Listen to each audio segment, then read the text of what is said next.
찬송하겠습니다. 찬송가 53장, 새 찬송가 9장. 하늘에 가득 찬 영광의 하나님, 온 땅에 충만한 존귀하신 하나님, 생명과 빛으로 지혜와 권능으로 언제나 우리를 지키시는 하나님, 성부와 성자와 성령, 구원의 하나님, 우리 예배를 받아주시옵소서.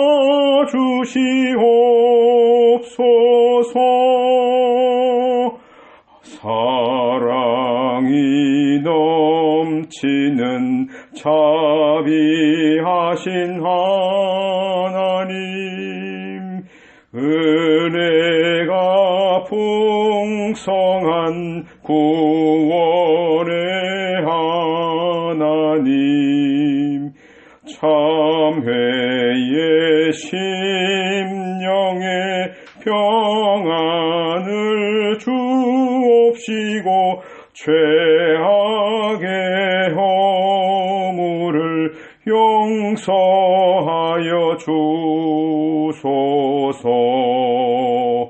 찬송과 영광과 생명, 구원의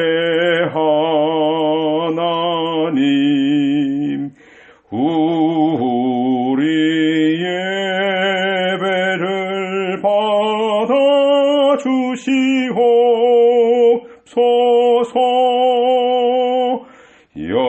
연약한 심령을 굳게 세워주시고 우둔한 마음을 지혜롭게 하시고 주의 뜻 받들어 참되게 살아가며 주 말씀 따라서 용감하게 하소서. 권능과 지혜와 사랑, 구원의 하나님, 우리 예배를 받아주시옵소서.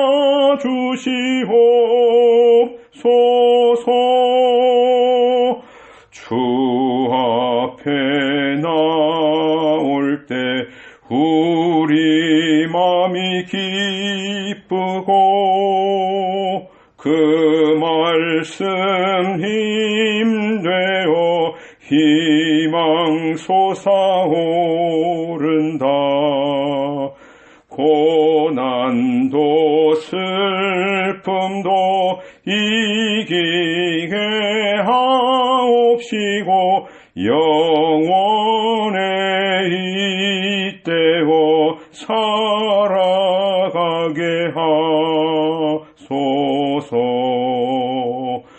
우리의 자랑과 기쁨, 구원의 하나님,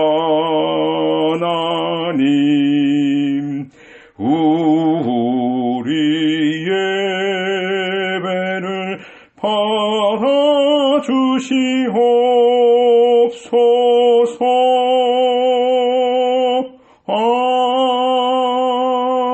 아멘. 기도드리겠습니다. 거룩하신 하나님 아버지, 은혜와 사랑을 감사합니다. 지난 한 주간 동안도 주님의 은혜 날개아래 저를 품어주시고 인도하시다가 거룩하고 복된 주를 겪고 주님께 나와 예배하게 하신 것을 감사합니다. 이 예배를 통해서 하나님 영광 받으시며 우리 모든 이들에게 큰 은혜가 있게 하여 주시옵소서. 일찍이 우리 그리스도를 통해서 우리에게 구속의 은혜를 입혀주시고 하나님의 자녀 삼아주신 것 감사합니다. 한 주간 동안 지내면서 하나님의 자녀로서 하나님 나라의 백성으로서의 모습으로 살지 못했던 것 주님 다 기억나게 하시고 하나님 앞에 참여하는 심령을 주셔서 바르게 세워주시고 다시 한번 말씀으로 새롭게 되어서 하나님의 은혜의 자리에서 더욱더 주님께 찬송하며 감사하며 영광 돌리는 우리 모두가 되게 하여 주시옵소서.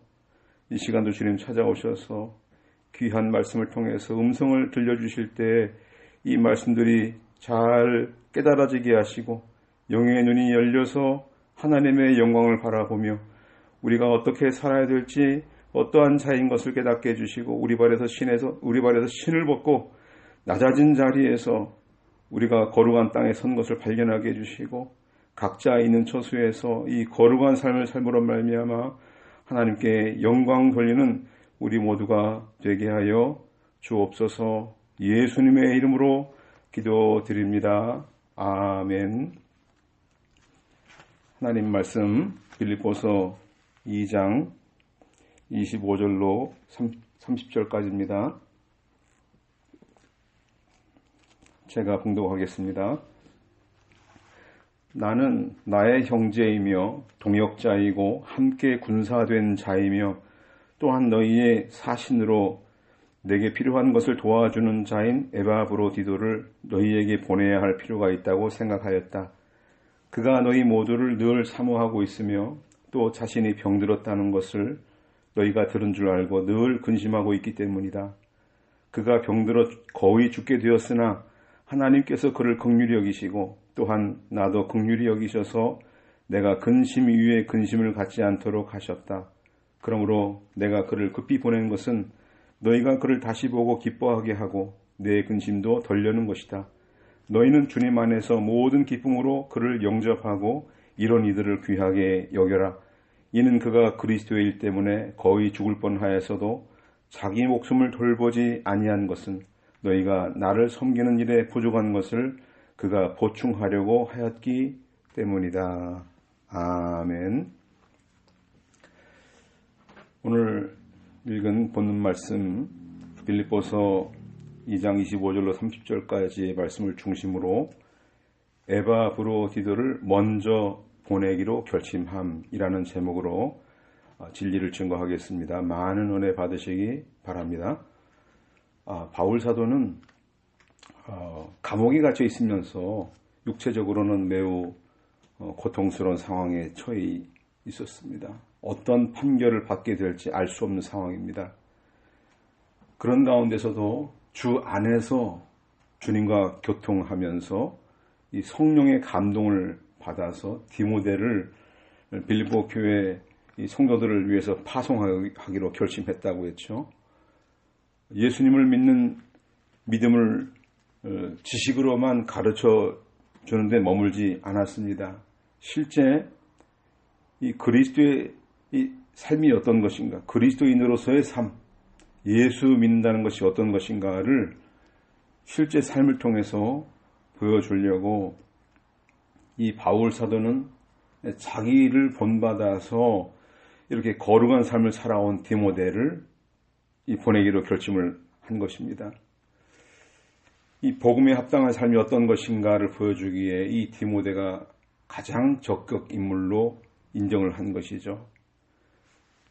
고린도 교회도 이 디모데를 보낼 때 이렇게 말을 했습니다. 고린도전서 4장 16절 17절 말씀. 그러므로 내가 너희에게 권하니 너희는 나를 본받는 자들이 되어라. 이 일 때문에 내가 디모데를 너희에게 보냈는데 그는 주님 안에서 나의 사랑하는 신실한 아들이다. 내가 각처의 교회에서 가르치는 대로 그리스도 예수님 안에서 살아가는 나의 생활 방식을 그가 너희에게 생각나게 할 것이다. 디모데를 볼 때 어떻게 살아가는 것이 그리스도 예수님 안에서 살아가는 것인가 하는 것을 보여줄 수 있을 것이다. 디모데가 이 빌립보 교회에 가서도 마찬가지입니다. 교회가 어지럽고 혼란한 가운데서 어떻게 하면 교회가 하나가 되는 것인가 하는 것을 보여주기 위해서 그리스도인으로서의 모습을 보여주기에 아주 적합한 인물이다 하는 것이죠. 요즘에는 이 진리의 지식에 해박하고 또 많이 알고 있는 사람들이 많습니다. 그런데 실제는 그 진리의 지식과 같이 살지 못하는 모습이 많습니다. 우리가 기도할 때 마른 막대기보다 못한 나, 벌레만도 못한 우리, 지은 죄 때문에 죽어 마땅한 우리 이러면서 기도하지 않습니까? 근데 실제는 겸손하지 않아요. 자기의 능력이 탁월하다는 것을 자랑하려고 해요. 다른 사람을 능멸합니다. 아주 오만하고 교만한 모습도 볼 수 있죠. 이런 것이 기독교인들이 이렇게 비난받고 책망을 받는 그런 이유가 아니겠습니까? 지식신앙에 머물러 있으면 이런 것이에요. 내면에 그리스도를 모시고 주님을 주인으로 모시고 있다면 외면으로 드러나는 말과 행동도 변화되어야 정상이 아니겠습니까? 자, 과연 사람들이 나를 보고 우리 자신을 보고 야, 그리스도가 어떤 분이구나 이렇게 고백을 하는 걸 들어봤습니까?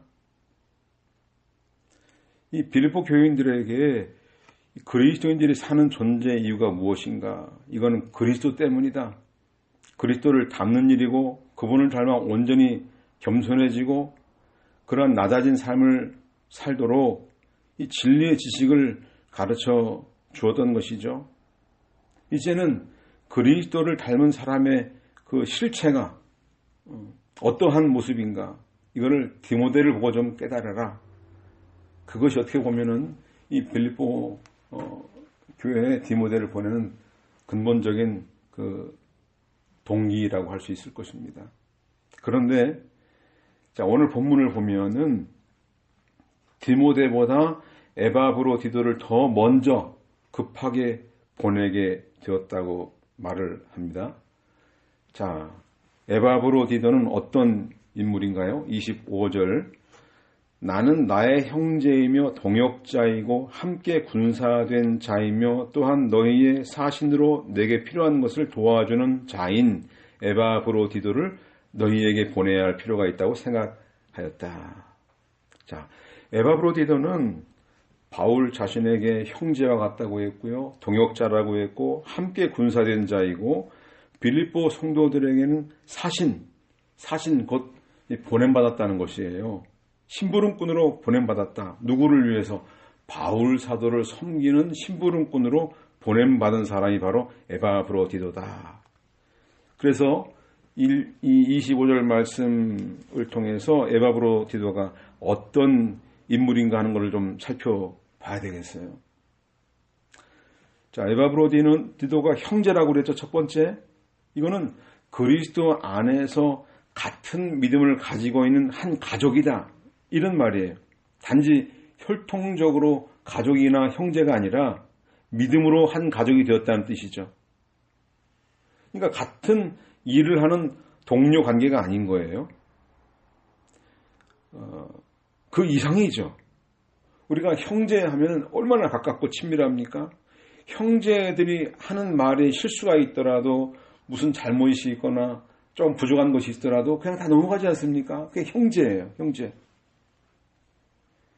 그러니까 혈통상으로 한 형제이고 가깝게 지낸 형제라 할지라도 같은 믿음, 같은 신앙이 아니면 이 그리스도 안에 한 형제가 될 수 없는 것이죠.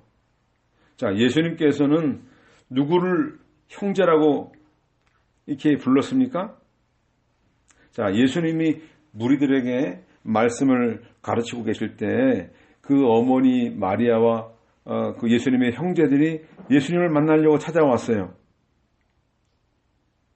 그때 예수님께서 누가 내 어머니이고 누가 내 형제들이냐 하시면서 제자들을 가리키면서 바로 제자들이 내 형제고 내 가족이다.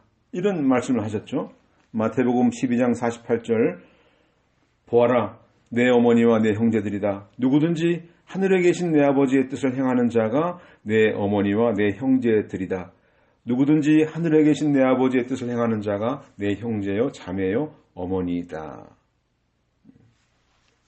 이 주 안에 이 한 형제라는 말은 첫째 예수님의 말씀의 뜻을 깨닫고 그 예수님이 하신 모든 사역의 내용을 다 이해하는 사람입니다. 그리고 예수님의 그 뜻대로 하나님의 하늘에 계신 내 아버지의 뜻대로 행하는 자가 내 형제다 이렇게 말을 했습니다. 그런데 예수님의 가족들은 먼저 예수님이 하시는 말씀이 무슨 말인지 예수님이 어떤 일을 하시는지 도무지 깨닫지 못했어요. 이 마가복음 3장 21절에 보면요. 이런 말씀이 있어요. 예수님의 가족이 소문을 듣고 그분을 붙잡으려고 나오니 이는 사람들이 예수께서 미쳤다고 말하였기 때문이다. 예루살렘에서 내려온 서기관들은 예수께서 바알세불이 들렸다고도 하고 악령들의 우두머리를 힘입어 악령들을 쫓아낸다고도 하였다. 자, 이렇게 서기관들이 나서서 예수님이 귀신 들렸다. 귀신의 힘을 빌려서 악령을 쫓아내고 있다. 이렇게 말하니까 예수님을 미친 줄 알았어요. 혈통적으로는 형제이고 어머니이고 가족이에요. 그런데 영적으로 무지하고 어리석음에 빠져서 예수님이 누구신지 알지 못했어요. 그러니 영적으로는 가족이 될 수 없는 것이죠. 이 가족들, 정작 혈통적인 이 가족들의 평가는 뭡니까? 예수님 미쳤다. 그 소문을 그대로 받아들였어요. 예수님을 잘 모르는 사람들이 하는 이야기를 그대로 받아들였단 말이에요. 그리고 예수님을 집으로 데려가려고 찾아왔어요. 미친 내 자식, 우리 형제가 미쳤다고 하니까 데리고 가야겠다. 그래서 찾아왔을 때 이때만큼은 그 형제나 가족이나 그 어머니가 진짜 영적으로 한 가족이 될 수 없었던 것이죠. 인정할 수 없는 거예요. 자, 형제가 되는 첫 번째 조건은 예수님이 하시는 말씀, 하나님의 뜻을 다 깨닫고 이해하고 또 예수님이 하신 모든 일들을 다 받아들이고 인정하는 사람이고, 두 번째는 하늘에 계신 내 아버지의 뜻을 행하는 자가 바로 내 형제다 그랬잖아요. 그러니까 한 가족이 되려고 하면은요, 형제가 되려고 하면 하나님의 뜻을 적극적으로 순종하는 사람이어야 돼요. 에바브로디도가 바로 바울의 그 피가 섞이지 않았지만 그 말씀을 적극적으로 순종하고 행동으로 실천하는 그런 에바브로디도였기 때문에 또 예수님이 하신 말씀을 아멘 이렇게 받아들이고 듣고 또 순종하니까 형제가 되었다는 말이죠. 그러니까 말씀을 듣는 일이 아주 중요한 거예요. 어떤 사람들은 아주 말씀은 이제 됐다. 너무 많이 들었어. 말씀 들으니 너무 복잡해. 왜 이렇게 성경이 어려워. 나는 그냥 몸으로 때우는 걸 좋아해. 뭘 좀 합시다. 봉사합시다. 나 전도합시다. 이런 건 좋아하는데 말씀 듣는 거는 너무 어려워요. 이러는 사람이 있어요. 좀 생각을 해봐야 됩니다. 정말 하나님의 가족인가? 그리스도의 형제인가? 이 중요한 예가 있어요. 마르다와 마리아가 있죠. 마르다와 마리아의 집에서 벌어진 일화가 있는데요. 이 마르다가요, 예수님이 찾아왔을 때 예수님을 대접하려고 마음이 여러 가지 생각이 들어와서 혼란해져 있어요. 음식 준비하랴, 식탁 상차림을 하랴, 거기다가 자기만 이렇게 열심히 일하고 있는데 동생 마리아는 저렇게 편안하게 앉아가지고 예수님 말씀만 듣고 있으니까 속이 상해요. 이 동생을 향한 불만스러움, 또 불평, 이건 예수님에 대한 불만과 불평으로 이어집니다. 아니, 나 이렇게 혼자 바빠 죽겠는데 왜 내 동생은 저렇게 가만히 앉혀주십니까? 빨리 나와서 좀 도와주라고 얘기해 주세요. 이렇게 말을 하니까 이 예수님께서 뭐라고 했습니까? 마르다야, 마르다야. 내가 많은 일들로 염려하며 걱정하고 있구나. 그러나 필요한 것은 하나뿐이다. 마리아는 그 좋은 쪽을 선택하였으니 그것을 빼앗기지 않을 것이다. 그 좋은 쪽을 택한 것은 마리아다. 너는 지금 여러 가지 때문에 염려하고 걱정하고 있는데 필요한 건 단 하나야. 단 하나. 그 하나를 택했다. 마리아가. 너는 그 좋은 거 하나를 버렸어. 그 많은 것들을 하고 있지만은 그건 중요한 게 아니야. 지금 예수님께서 어떤 상황입니까? 십자가를 지시려고 예루살렘으로 올라가시는 중이잖아요. 그런 상황에서 가장 중요한 게 뭐예요? 도대체 예수님이 왜 올라가시는지, 왜 거기서 고난을 당하시려고 하는지, 이 마리아 입장에서는요, 주님의 뜻이 너무나 궁금했어요. 그래서 주님 발 앞에 앉아서 귀를 쫑긋 세고 귀를 기울이면서 말씀 듣는 일에 집중했어요. 이게 더 중요하고 필요하다고 생각했던 거예요. 즉 먹는 게 중요한 게 아니란 말이죠. 열심히 예수님이 하시는 말씀을 경청했어요. 그러니까 그리스도 안에 한 가족, 한 형제, 자매라면 하나님의 그 말씀에 대한 갈급함, 사모함이 있어야 된다는 얘기죠. 말씀 듣는 자리가 무엇보다 더 중요하다. 다른 어떤 일을 하려고 마음이 분주하다면은 이거는 반성을 해야 된다. 그걸 지금 말씀하시려고 계시는 거예요. 자, 두 번째 에바브로디도 바울의 동역자라고 그랬습니다. 쉬네르고스라는 헬라말, 이거는 함께 일하는 동료라는 뜻이에요. 이거는 어떤 주종 관계가 아니에요. 주인과 종의 관계가 아니에요. 수평 관계죠.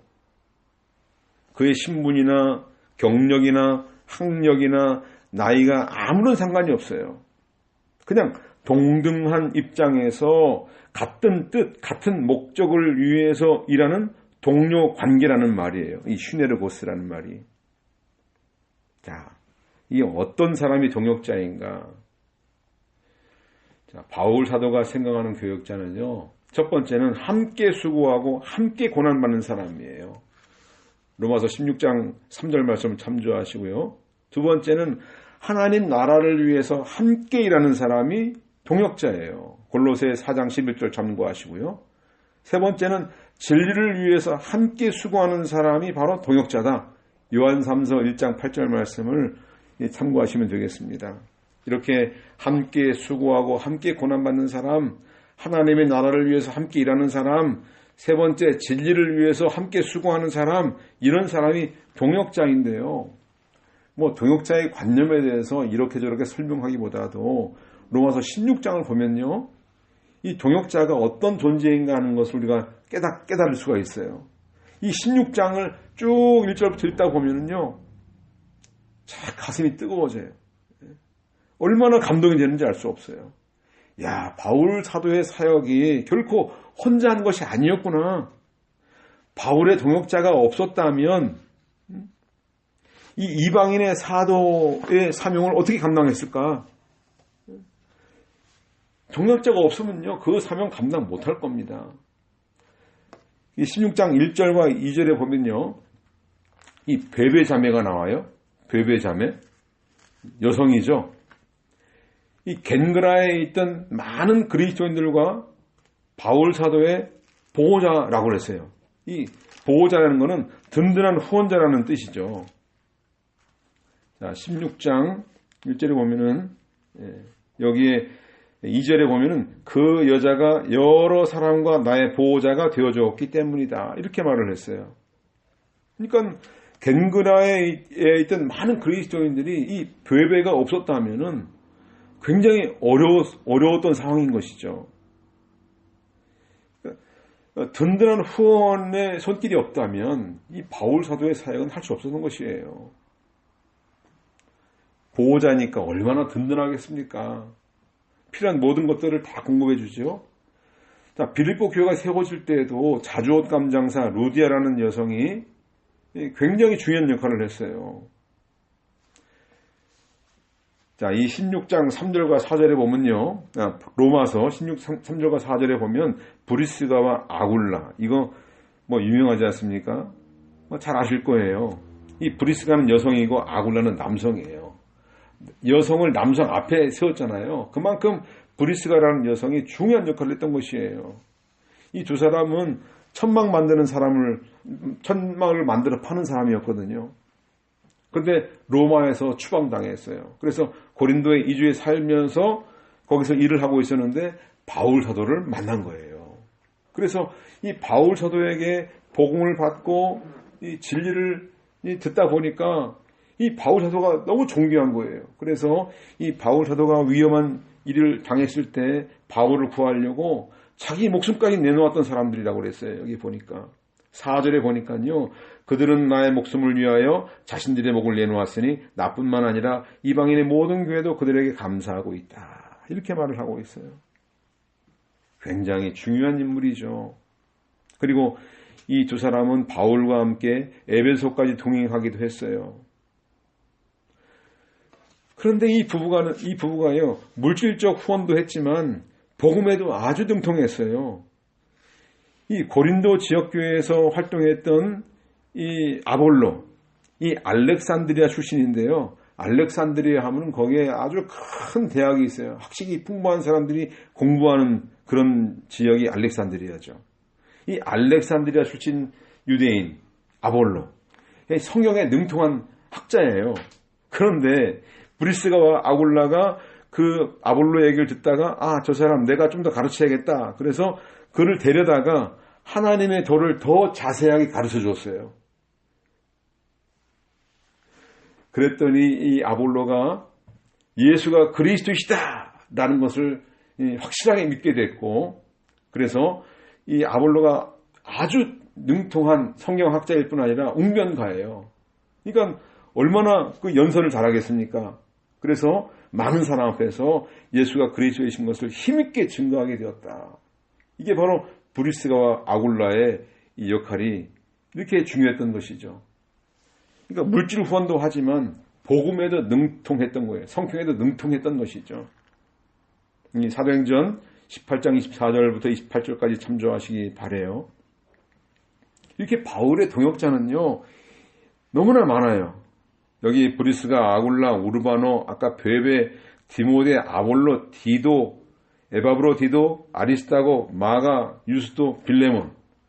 이거 지금 중요한 사람은 언급을 했는데요. 이렇게 많은 사람들의 도움이 있었기 때문에 이 바울 사도가 그 사명을 잘 감당할 수 있었던 것이죠.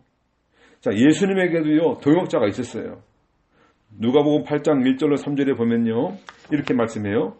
그 후에 예수께서 친히 각 성읍과 마을을 두루 다니시며 하나님 나라를 선포하시고 그 복음을 전하셨는데 12제자도 예수님과 함께 있었다. 그리고 악한 영들과 질병으로부터 치료를 받은 여자들도 함께 있었는데 7 악령이 나간 막달라 사람이라고 불리는 마리아, 헤롯의 관리인인 구사의 아내 요한나와 수산나와 그리고 다른 많은 여자들이었다. 그 여자들은 자신의 소유물들로 그들을 섬겼다. 예수님께서 이 공생의 기간 동안 뭐 하셨어요? 하나님 나라를 전파했어요. 하나님 나라의 일을 말씀하시고 복음 전파하는 일에 집중했어요. 그때마다 12제자가 함께 다녔어요. 그리고 또 여기에 귀신 들렸다 해방받은 막달라 마리아, 또 요한나나 수산나 같은 여성들, 이런 분들이 이 예수 그리스도를 통해서 받은 은혜가 너무나 커요. 거기에 감동하고 감복했어요. 그래서 예수님을 위해서 자원해요. 그리고 자기 가진 소유물들을 가지고 희생적으로 봉사했다고 그랬죠. 그러니까 원래 돈이 많고 또 사업하는 사람들이면은 벌어서 도우면 돼요. 버는 돈 가지고. 근데 요한나 수산나는 자기 가진 소유물을 가지고 섬겼다 그랬어요. 자기 재산 떼어내가지고 이거 일하는 거 쉽지 않습니다. 보통 사람 같으면 돈 있으면 투자하잖아요. 사업하는데 투자하고 돈 벌려고. 자, 이렇게 보험 사역을 하면서 생계 수단이 없는 제자들, 또 예수님이 이 재정적으로 도움을 받았어요. 근데 그런 도움의 손길을 거절하지 않았어요. 왜냐하면 하나님의 나라를 위해서 크게 유익이 되기 때문에 그분들의 도움을 받으면서 복음을 전했던 것이죠. 자, 우리가 이 살아왔던 길을 되돌아보면요, 하나님께서 우리에게 사명을 주실 때, 야, 이거 어떻게 감당하나, 이렇게 막연하게 생각하지 않습니까? 그런데 돌아보면요, 얼마나 많은 그런 동역자들을 만나게 해주셨는가. 그때그때 필요한 분들을 만나게 해주셨어요. 지금 같이 있는 분도 계시고, 또 헤어진 분도 계시고, 또 각자 또 그곳에서 또 하나님의 인도를 받아서 또 열심히 동역자의 삶을 사는 분도 있어요. 이렇게 함께 협력하고, 함께 고난받고, 함께 수고하고 있다는 거, 이게 얼마나 감사합니까? 우린 그래서 이런 동역자의 존재가 있었다는 걸 가만히 보면서 이 하나님의 은혜이고 이것이 긍휼이고 자비였구나. 그래서 우리는 고개를 숙일 수밖에 없어요.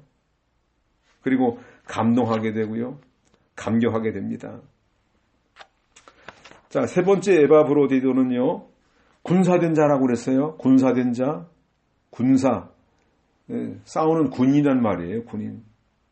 그러면서 군사된 자이면서 바울을 도와주는 사람이에요. 도와준다. 여기 휘스트라티오테스라는 돕는 사람. 이거는 물질적으로 다른 사람의 필요를 채워주는 일을 하는 것이 이게 도와준다는 뜻이에요. 그러니까 에바브로디도는 두 가지를 같이 겸하는 거예요. 싸우는 사람이에요.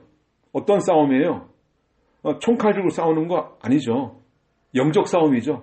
영적 전투 현장에서 십자가의 군병으로, 정병으로 예수님과 함께 그 지도를 따라서 영적 전투를 벌이면서 또 한편으로는 바울을 돕는 사람이었다. 바울의 심부름꾼 역할을 감당했다. 그거예요. 그러니까 이 에바브로디도는 바울과 함께 복음을 변호하고 또 그 한편 하나님과 그리스도를 데려가는 세력과 또 그 권세들과 더불어서 목숨을 걸고 싸우는 일을 했단 말이에요. 한편으로는 바울의 필요한 것을 채워주고 또 한편으로는 영적 전투를 하는 두 가지 일을 같이 했단 말이죠. 하나님이 맡겨주시는 이 거룩한 사명을 수행해 나갈 때요, 반드시 사탄의 방해가 있어요. 집요한 그런 공격이 있어요. 그래서 우리는 늘 영적으로 무장하고 있어야 되는 것이죠. 그러니까 성도들이 뭘 하려고 하면은 절망하게끔 만들어요. 실망하게 만들고 낙담하게 만들고 고통이 찾아오게 만들고 슬퍼하게 만들고 기도하지 못하게 방해하고요. 손으로 하는 모든 사역이 제대로 이루어지지 않도록 손에 힘이 다 빠지게 만들어요. 무릎에 힘을 빼놓고 일어나지 못하게 만들어요. 그래서 시험에 들렸다 하는 사람들은 이렇게 절망하고 낙담하고 실망하고 기분 나빠서 집에 들어가서 안 나와요. 이래가지고 하나님 일이 되겠습니까? 그래서 이런 방해를 분별하기 위해서, 그거를 감당하기 위해서 영적으로 늘 무장한 상태가 되어야 해요. 자, 고린도전서 15장 58절에 견고하며 흔들리지 말고 항상 주님의 일에 열심을 다하여, 이렇게 돼 있죠. 또 한편 어떻게 됩니까? 에베소서 6장에 있는 말씀대로 마귀의 술책에 대항하기 위해서, 자, 에베소 6장 11절과 12절 말씀, 마귀의 술책에 대항하여 설 수 있기 위하여 하나님의 전신갑주를 입어라. 이는 우리의 싸움이 혈과 육에 대한 것이 아니요 통치자들과 권세자들과 이 어둠의 세상 주관자들과 하늘에 있는 악한 영들에 대한 것이기 때문이다. 그러므로 하나님의 전신갑주를 취하여라. 이는 너희가 악한 날에 대적하고 모든 것을 행한 후에 설 수 있게 하기 위한 것이다. 자, 느헤미야가요, 이 페르시아 왕, 바사 왕이죠, 성경책에서. 이 페르시아 왕 아닥사스 때 허락을 받아서 예루살렘 성벽을 재건하려고 이 고국으로 돌아왔을 때 절대 편안한 환경이 아니었어요. 호론 사람 산발락 같은 사람, 암몬 사람 도비아 같은 사람이 주축이 돼서 아라비아 사람들, 암몬 사람들, 아스돗 사람들이 연합했어요. 그래서 성벽 건축하는 것을 방해하는 거예요. 이때 느헤미야가 유다 사람들에게 어떻게 했습니까? 하나님께 기도하면서 한편으로는 밤낮 보초를 세웠어요. 또 낮에는 성벽 재건한 일을 하게 하고 밤에는 보초를 세웠습니다. 자, 느헤미야 4장 17절과 18절 말씀. 성벽을 건축하는 자와 짐을 나르는 자들도 한 손으로는 일을 하고 한 손으로는 무기를 잡았고 건축하는 자들은 저마다 자기 허리에 칼을 차고 작업했으며 나팔을 부는 자는 내 곁에 있었다. 그러니까 짐을 지는 일을 하는 사람들은요, 이 한 손은 이게 활용할 수가 있거든요. 그러니까 한 손에 칼을 들고 일을 했어요. 건축하는 사람들은 두 손 다 일을 써야 하니까 칼을 허리에 차고 일을 했어요. 그러니까 이 전투복을 입고 군장을 메고 일하는 거 쉬운 일이 아니죠. 당시 그 유다 사람들이 성벽 재건 공사하는 거 굉장히 중요한 사명이잖아요. 그런데 대적의 공격에 늘 대비해야 했어요. 절대 쉬운 일이 아니에요. 경계를 놓치지 않아야 되고요. 성벽 건축하는 일도 제대로 되어야 돼요. 딴 데 신경 쓰면 이 성벽 건축이 어렵잖아요. 이 벽돌을 쌓는 게 쉽겠습니까? 두 가지를 다 해야 되는 거예요. 이렇게 집중한 결과 52일 만에 착공한 지 52일 만에 완공이 됐어요. 얼마나 빠릅니까?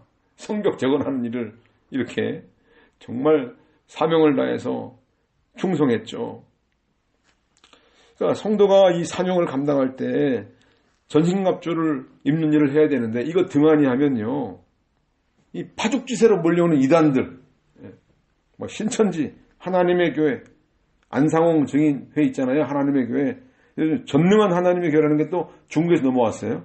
이런 교회 이단들이 교회에 침투하니까 무력하게 입술에 넘어가 버려요. 돈 준다 하니까 끌려 가버리죠. 신문에 광고를 크게 대문짝만 내니까 야, 이 거대한 세력이구나 하고 거기에 빨려 들어가는 일이 있는데, 그래가지고 결국은 이렇게 전신갑주 있는 일을 동안히 하기 때문에 교회나 목회자가 더 넘어가요. 오히려 이제 좀비 알죠? 좀비 신자로 변해요. 그래가지고 교회를 공격하고 목회자를 공격하는 일을 한단 말이에요. 그러니까 교회 안에 자꾸 교회 공동체가 깨지게 만들고 또 이간질시키고 장로님과 목사님과 집사님들과 모든 성도들을 다 제 편대로 만들어가지고 목사님을 대적하게 만든 일이 있다. 이게 뭡니까 이거? 악한 사탄의 영의 역사죠, 이거는. 이렇게 되지 않기 위해서는 진리로 무장을 해야 돼요. 영적 전투 현장에 있다는 걸 절대 잊어서는 안 되는 겁니다. 자, 또 돕는 일을 했다고 그랬잖아요. 돕는 일. 바울 사도에 필요한 것들을 공부하는 일을 했어요.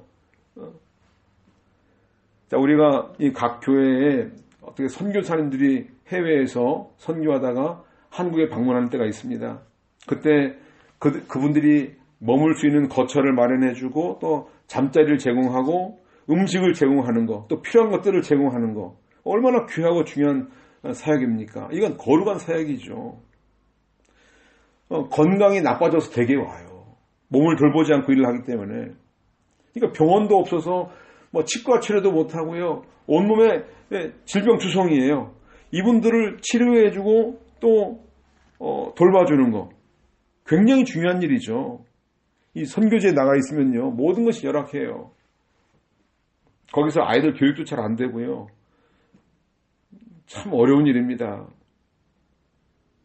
그래서 이제 한쪽으로는 영적 전투 현장에 있는 전사로 세워져 있어야 되고요. 복음 전파자로 또 세워지고요. 또 가정을 돌보는 일을 하면서 이 가정을 돌보는 가장의 입장이잖아요. 이 선교사들이 다 그렇습니다. 또 아내는 내조자입니다. 자녀도 돌봐야 되고요. 또 한편으로는 주님이 맡긴 양떼를 돌보는 목양 사역도 해야 돼요. 또 다른 외부의 손님이 찾아오면 그분들도 다 대접을 해야 돼요.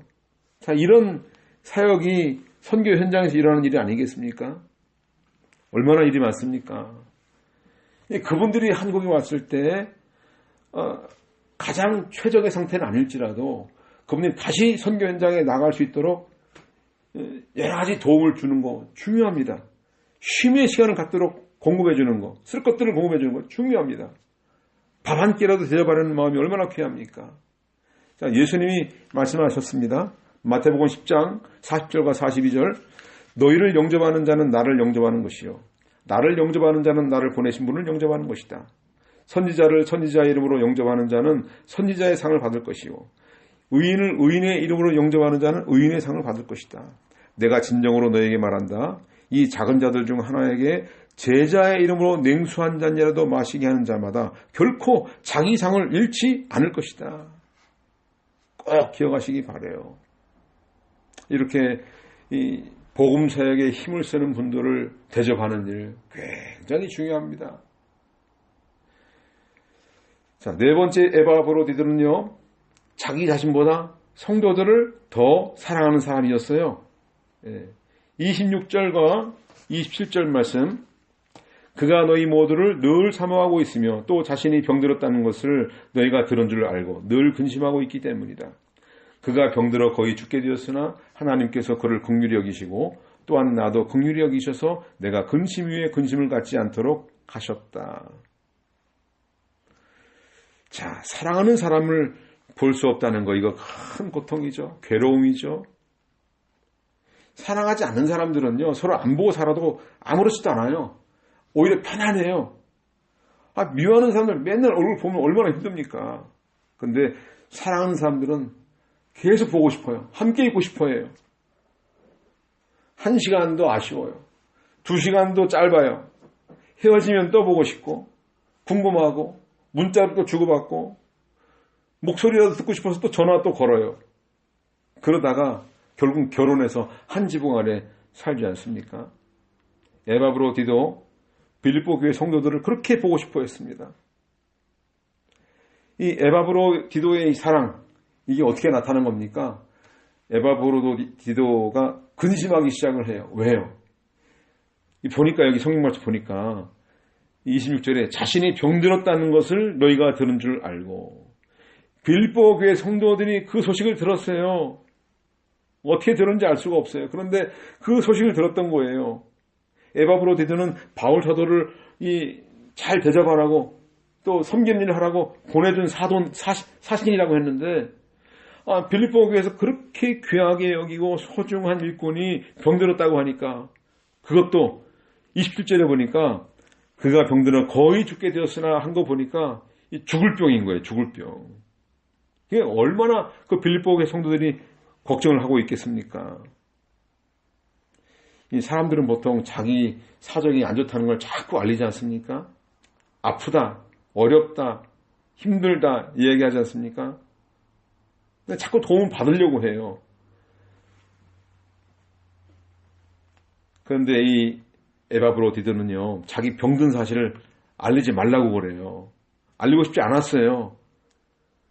왜? 걱정할까봐, 고민할까봐 다들. 그러니까 이 빌립보 교회 교인들이 얼마나 자기 때문에 밤잠을 이루지 못하고 서로 릴레이 기도하면서, 우리 에바브로디도를 주님 고쳐주십시오. 긍휼히 여겨주십시오. 불쌍히 여겨주십시오. 하고 하나님께 기도하지 않겠습니까? 이게 바로 진실한 그리스도인의 심정 아니겠습니까? 성숙한 사람들은요, 자기를 돌보지 않아요. 다른 사람을 먼저 돌봅니다. 어린아이 같은 사람들은 자기를 봐달라고 그래요. 자기를 좀 인정해달라고 그래요. 알아달라고 그래요. 자, 어떤 해석가는요, 이 에바브로디도가 고향을 그리워하는 향수병에 걸렸다는 그런 해석도 하는데요. 그렇게 해석하기가 어려워요. 왜냐하면 여기에 병들었다는 것을 라고 할 때 이 헬라 말이 육체 질병에 걸린 거, 에스세네센이라는 말이 신체가 질병 상태에 있다는 걸 나타내는 말이거든요. 이 생사의 기로에서 헤맬 정도의 이 큰 중병에 걸렸다는 말이죠. 무슨 향수병 때문에 이런 죽을 병에 걸립니까? 그렇지 않잖아요. 좀 참고 견디면 돼요. 또 슬프고 우울하면 좀 돼요. 죽진 않아요. 그것 때문에. 자, 죽음의 문턱에 이를 정도로 피로가 누적되고요. 또 과로 상태에 빠진 거예요. 그래서 몸도 누웠어요. 도저히 기력이 없는 거예요. 이런 상태에서 면역력이 떨어지니까 세균이 자꾸 들어오지 않겠습니까?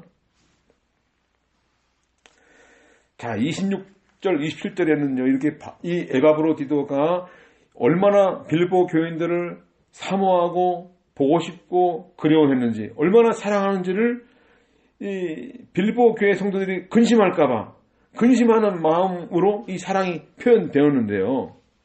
이 말씀에서 이 바울 사도가 왜 이 에바브로디도를 빌보 교회로 보내려고 하는지, 먼저 급하게 보내려고 하는지, 그 이유가 무엇인지도 설명을 하고 있는 것이죠, 여기에. 자, 에바브로디도가 이렇게 아프니까, 몸져 누워있으니까 빌보 교회 성도들이 그렇게 걱정을 많이 했어요. 그런데 놀랍게도 거기서 그 중병에서 회복이 되었어요. 자, 여기에 27절에 보니까요, 그가 병들어 거의 죽게 되었으나 하나님께서 그를 긍휼히 여기시고 또한 나도 긍휼히 여기셔서 내가 근심 위에 근심을 갖지 않도록 하셨다. 이게 바로 에바브로디도를 빨리 보내려고 하는 이유예요. 이런 위험한 지경에서 이 동역자들이 함께 돌보지 않겠습니까? 극진히 간호하고 돌봐주지 않겠습니까? 만약에 이 바울 사도가 능력이 있다고 해서 이 바울 사도가 손을 얹고 안수기도를 하고 너니 병에 날찌어라 하고 막 기도했다면은, 해서 낫다면은 이렇게 고통하고 고민하고 있겠습니까? 바울 사도가 내 근심 위에 근심을 갖지 않도록 하셨다. 열심히 돌봐준 거예요. 필요한 것들을 공급해 준 거예요. 영양을 공급해 주고 또 얼굴에 찜질도 했을 것이고 뭐 이런 여러 가지 돕는 일을 하지 않았겠습니까? 아마 의사가 와서 진료를 했을 수도 있어요. 여기는 어떤 초월적인 방법을 가지고 바울을 어떤 방법으로 에바브로디도를 고쳤다는 말이 없어요. 이렇게 열심히 돌보다가 회복되니까 이거 하나님의 은혜입니다. 이렇게 고백하는 거예요. 내가 근심을 하고 있었는데 근심 갖지 않도록 하셨다. 이 바울의 근심이 뭡니까? 지금 옥중에 있어서 얼마나 어렵습니까? 먹는 거, 입는 거, 잠자는 거 다 힘들어요. 그런데 엎친 데 덮친 격으로 에바브로디도가 자기를 돌보는 일을 하다가 병들었어요. 죽게 되었어요. 이거 얼마나 큰 일입니까? 얼마나 큰 슬픔이고 고통이에요. 여기 근심이라고 되어 있는 리펜이라는 헬라 말은요, 마음의 고통, 고민, 근심, 슬픔 이런 뜻인데요. 자, 거듭난 성도들, 하나님의 생명을 받은 사람들은요, 이 그리스도의 죽으심과 부활하심을 통해서 하나로 연합되지 않았습니까? 십자가에 내 감정과 욕심을 다 십자가에 못 박아버렸기 때문에 나는 이제 새로운 사람으로 사는데, 이렇게 연합된, 그리스도와 연합된 생명을 가진 사람은 그리스도의 한 지체가 고통을 받으면 함께 고통스러워해요. 이게 정상인 거예요. 고린도전서 12장 26절에 보니까 한 지체가 고통을 받으면 모든 지체도 함께 고통을 받고 한 지체가 영광을 받으면 모든 지체도 함께 기뻐한다. 너희는 그리스도의 몸이요 각 사람은 그 지체이다. 이게 지식으로 되겠습니까? 이렇게 하는 게 정상이야 라고 알고 있다고 해도 되는 건가요? 이게 생명체가 살지 않으면요 느낄 수가 없는 거예요. 사람이 죽어 있는데 거기다가 가시를 박아놓고 너 지금 따갑지? 아프지? 넌 아파야만 돼. 이게 말이 안 되는 거잖아요. 사람이 살고 나면요 몸에 한 군데가 문제가 생기면은 통증을 느끼는 게 당연한 것이죠.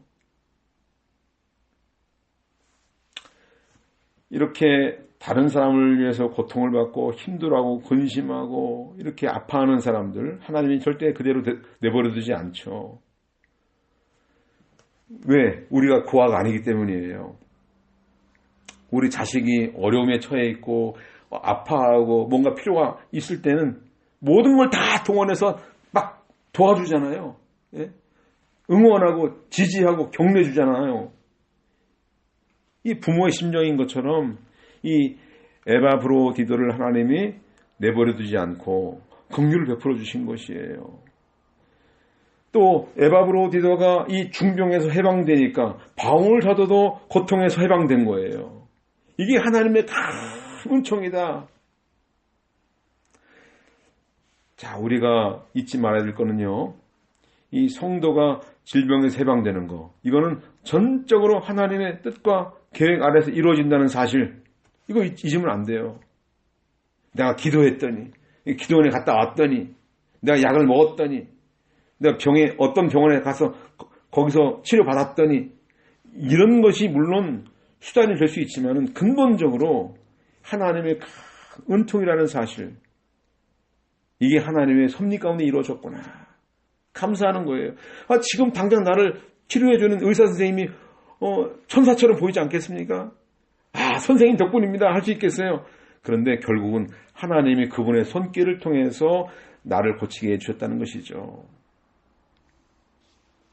바울 사도는 열심히 돌보면서 하나님께 맡긴 거예요. 그래 결국은 하나님께서 고쳐주신 것이라고 고백하지 않습니까? 자, 구원받은 성도라고 해서요, 질병에 안 걸리는 법이 없어요. 반드시 건강해야 되는 건 아니에요. 우리가 질병에 안 걸리기를 기도해야 되겠죠. 또 병에 걸렸더라도 빨리 낫기를 위해서 구해야 돼요. 간구해야 돼요. 자, 사도 요한이 이렇게 말씀한 게 있어요. 요한삼서 1장 2절에 사랑하는 자여, 나는 내 영혼이 잘됨 같이 내가 모든 일에 잘되고 강건하기를 바란다. 이게 무슨 뜻입니까? 기도한다는 것은 그렇게 되기를 바란다. 그 뜻이잖아요. 그렇게 되어야 하는 거 아니에요. 어느 교파에서 말하는 것처럼 삼중 축복. 영혼이 잘되면 모든 일이 잘되고 강건해지는 것이다. 자꾸 이런 것을 해석을 이렇게 해가지고 예수 믿는 사람은 병에 걸리면 안 되고 또 걸리면 반드시 나아야 되고 병 걸린 사람은 없다라고 선언을 하는데 이거 굉장히 위험한 성경 해석입니다. 우리가 병에서 회복된다 하더라도 육체는 반드시 늙게 되어 있고 병이 찾아오게 되어 있어요. 머리의 뇌세포가 망가지고 이가 망가지고 기억력도 없어지고 눈도 안 보이고 귀도 안 들려요. 무릎의 관절에 연골이 다 삭아가지고 걸을 수 없게 돼요. 변도 제대로 보지 못하게 되죠. 허리가 고장이 나요. 이게 사람은 병에 걸리게 되어 있다고요. 그러니 우리가 마치 천국에 온 사람인 것처럼 한 번 병에 걸렸다가 다시 나오면 다시는 죽지도 않는 것처럼 생각하면 큰 오산이에요. 우리의 몸의 구속이 이루어지지 않았기 때문에 몸은 반드시 이 땅에서 썩어지게 되어 있어요. 이걸 잊지 말아야 됩니다. 우리는 일반 은총을 부지런히 활용을 해야 돼요. 야고보 사도가 얘기했잖아요. 야고보서 5장 14절 16절에 보니까 너희 가운데 병든 자가 있으면 교회의 장로들을 청하여 주님의 이름으로 기름을 바르고 그를 위하여 기도하게 하여라. 믿음의 간구는 병든 자를 구할 것이니 주께서 그를 일으키실 것이다. 비록 죄를 범하였을지라도 용서해 주실 것이다.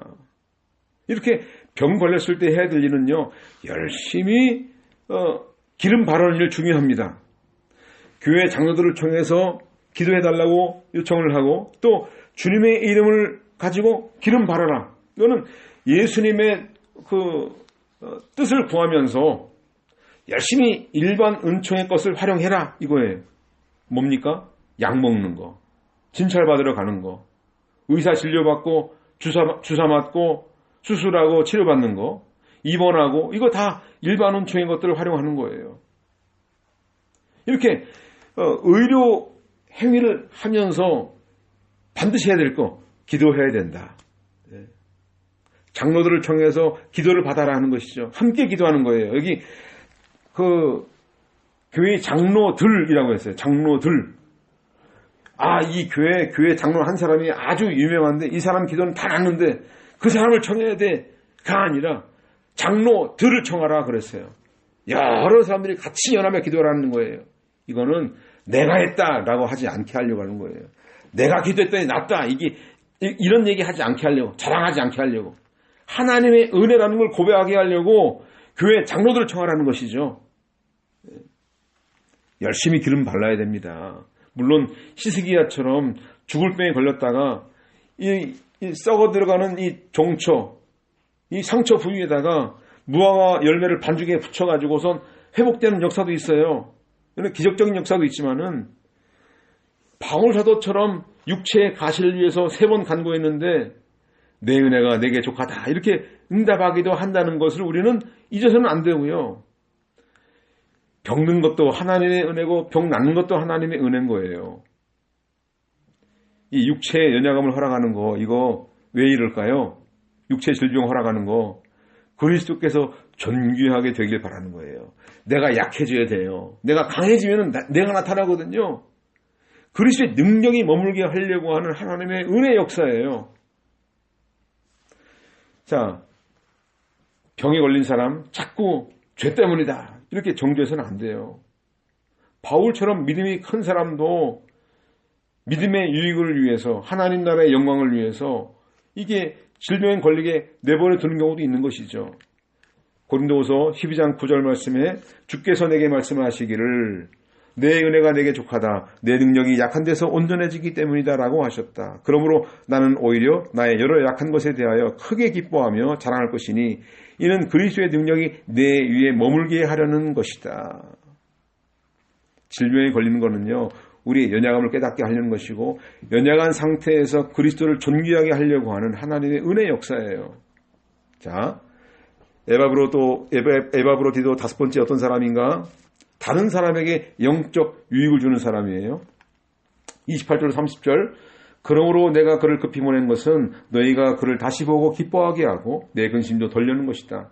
너희는 주님 안에서 모든 기쁨으로 그를 영접하고 이런 이들을 귀하게 여겨라. 이는 그가 그리스도의 일 때문에 거의 죽을 뻔하여서도 자기 목숨을 돌보지 아니한 것은 너희가 나를 섬기는 일에 부족한 것을 그가 보충하려고 하였기 때문이다. 이렇게 바울 사도가 에바브로디들을 빨리 보내려고 했던 거 이거는 빌립보 성도들에게 기쁨을 주기 위해서였다 그랬어요. 얼마나 궁금하겠어요. 얼마나 걱정이 많겠어요. 믿음의 일꾼이 아주 귀한 일꾼인데 죽을 병에 걸렸다는 소식들은 교인들이 이 머리가 세워지도록 엎드려서 간구하지 않겠습니까? 날마다 노심초사하지 않겠습니까? 바울 사도는 이 빌립보 성도들에게 이 에바브로디도를 보내서 그들의 마음을 풀어주려고 했던 거예요. 이 기쁨으로 영접하라고 그랬어요. 자, 에바브로디도가 지금 아픈 거 왜 그렇게 된 거예요? 세상 일을 하다가 그렇게 된 건가요? 돈 버는 일 하다가 그렇게 된 건가요? 우리가 세상 일 하다가도 몸이 상하죠. 그런데 그런 일 때문에 몸이 상하는 거 자랑스러운 거 아니잖아요. 이 에바브로디도는 그리스도의 일 때문에 목숨을 잃을 뻔하기도 했어요. 자기 목숨을 돌보지 않으면서 바울 사도를 돌보는 일 한 거. 이게 충성한 사람이 아닙니까? 만약에 이렇게 하나님의 일을 하다가 잘못되면 얼마나 실망이 되고 낙담이 되고 하나님의 영광이 가려지지 않겠습니까? 자, 빌립보교의 성도들이 슬픔에 잠겨서 복음 사역에 걸림돌이 될까봐 바울 사도가 다 염려하고 근심했는데 얼른 이 소식을 알려서 이 에바브로디도가 딱 나타나서 감사합니다, 반갑습니다, 사랑합니다 하고 막 부둥켜 안고 서로 기뻐하지 않겠습니까? 격려하고 그분들에게 힘을 주기 위해서, 소망을 주기 위해서 이렇게 에바브로디도를 빨리 보내려고 한 것이죠. 그러니까 교회가 존경하고 대접해야 하는 사람은 누굽니까? 이렇게 에바브로디도처럼 자기 자신을 돌아보지 않고 계산하지 않고 내게 유익이 있을까? 손해가 있을까? 따지지 않고 복음 사역에 충성한 사람들이 대접받아야 된다. 성도는요, 하나님을 모시고 있는 성전이에요. 성도들을 잘 보살피는 거, 이거 하나님을 존중히 여기는 것이고요. 그분을 존경하는 거예요. 사무엘상서 2장 30절에 이렇게 말씀했죠. 나를 존귀하게 여기는 자를 내가 존귀하게 여기고 나를 무시하는 자를 내가 멸시할 것이다. 이렇게 기록되어 있지 않습니까? 우리는요, 이 목숨까지 바치면서 사명을 감당하는 하나님의 일꾼들의 이 참된 모습, 오늘 이 에바브로디도를 통해서, 지난 시간 디모데를 통해서, 또 바울 사도를 통해서 우리가 좀 깨닫게 되었어요. 이 에바브로디도가 얼마나 귀한 존재였습니까? 그리스도 안에서 형제이고 동역자이고 군사된 자이면서 자기 목숨을 돌보지 않고 다른 사람의 유익을 위해서 헌신한 사람이기 때문에 그를 이렇게 귀하게 여기고 그를 통해서 많은 사람에게 은혜를 끼치려고 하는 이 바울의 모습, 하나님의 나라와 또 그리스도의 진리를 위해서 목숨까지 바칠 각오로 헌신한 이 인물들의 이 경건을 통해서 이 빌립보 이 교회가 하나가 되는 것, 연합하기를 바라는 마음, 그리스도를 닮기를 바라는 마음, 또 한편으로는 영적 전투 현장에서 이탈하지 않게 하려고, 절망하거나 낙담하거나 쓰러지지 않게 하려고, 또 어떠한 대가를 치르더라도 그리스도의 전사로 맡은 사명을 끝까지 감당하기를, 그런 마음을 가지고 이 바울 사도가 에바브로디도를 빌립보 교회로 보낸 이 일이 오늘 우리에게 감동이 되게 하시고, 또 그와 같은 모습을 본받는 일이 있게 하시고, 또 하나님의 이 모든 사역들이 이 주 안에 아름답게 이루어지는 이런 역사가 있기를 간절히 바랍니다. 기도하겠습니다. 하나님 아버지, 은혜를 감사합니다. 그리스도 안에 한 형제이고 동역자이고 군사된 자이며 또 자기 목숨을 돌보지 않고 복음을 위해서, 다른 사람의 유익을 위해서 헌신했던 이 에바브로디도를 통해서 참된 하나님의 일꾼이 어떤 사람인가, 복음에 합당한 삶이 무엇인지 일깨워주시니 감사합니다. 하나님의 나라와 그리스도의 진리를 위해서 목숨까지 바칠 각오로 헌신한 바울과 디모데와 에바브로디도의 이 경건을 본받아서 이 그리스도와 연합한 지체로서 낮아지고, 또 내 유익보다 다른 사람의 유익을 먼저 생각하고 그리스도의 공동체가 하나 되기 위해서 하나의 미랄이 되게 하옵시고, 영적 전투 현장에서 이탈하지 않도록, 또 절망하거나 낙심하거나 넘어지지 않도록, 또 어떠한 대가를 치르더라도 그리스도의 이 정병으로서의 사명을 끝까지 감당하는 우리 모두가 되게 하여 주옵소서. 예수님의 이름으로 기도드립니다. 아멘. 찬송 부르겠습니다. 192장 새 찬송가에는 없습니다.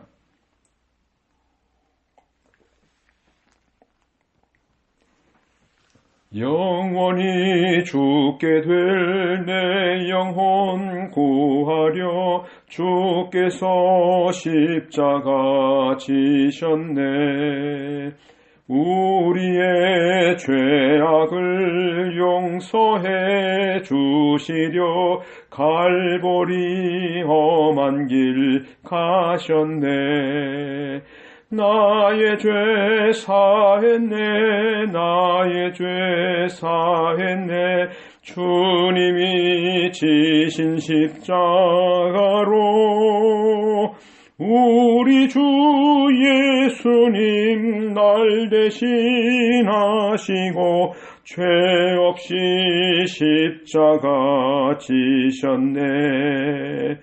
나의 맘 깨끗게 하려고 오신 주 사랑은 한없이 크도다. 주께서 내 죄를 사하신 후로는 온전히 자유함 얻었네. 나의 죄 사했네, 나의 죄 사했네. 주님이 지신 십자가로 우리 주 예수님 날 대신하시고 죄 없이 십자가 지셨네.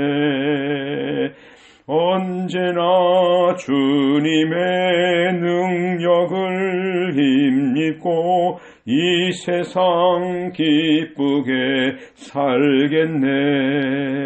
나의 죄 사하여 깨끗게 했으니 언제나 찬송을 부르리. 나의 죄 사했네, 나의 죄 사했네. 주님이 지신 십자가로 우리 주 예수님 날 대신하시고 죄 없이 십자가 지셨네. 기도하겠습니다. 하나님 아버지, 오늘도 우리 주님께서 우리에게 이 큰 은혜를 베풀어 주시니 감사합니다. 이 진리의 말씀을 마음속에 잘 새기고 이것이 순간순간 기억나게 하시고 이 말씀들을 우리 마음과 몸에 이루어가는 우리 모두가 되어서 이 주님 오시는 날 참 믿음을 보겠느냐 하셨는데 이렇게 이 바울 사도의 형제이고 동역자이고 군사로서 열심히 자기 목숨을 돌보지 않고 섬기는 일을 했던 이 에바브로도의 이 삶을 통해서 오늘 우리도 그러한 삶을 잘 살기를 바랍니다. 이 진리의 말씀들을 이 마음속에 잘 새기는 우리가 다 되게 하여 주시옵소서. 지금은 우리 주 예수 그리스도의 은혜와 아버지 하나님의 무한하신 사랑하심과 성령님의 감화 감동 역사 교통 충만하심이 오늘 이 그리스도의 정병으로서 하나님의 일을 잘 감당하며 영적 전투 현장에서 영적 전투를 잘 싸워나가기를 바라는 당신의 백성의 머리 위에와 그 가정과 일터 위에 영원히 함께할지어다. 아멘.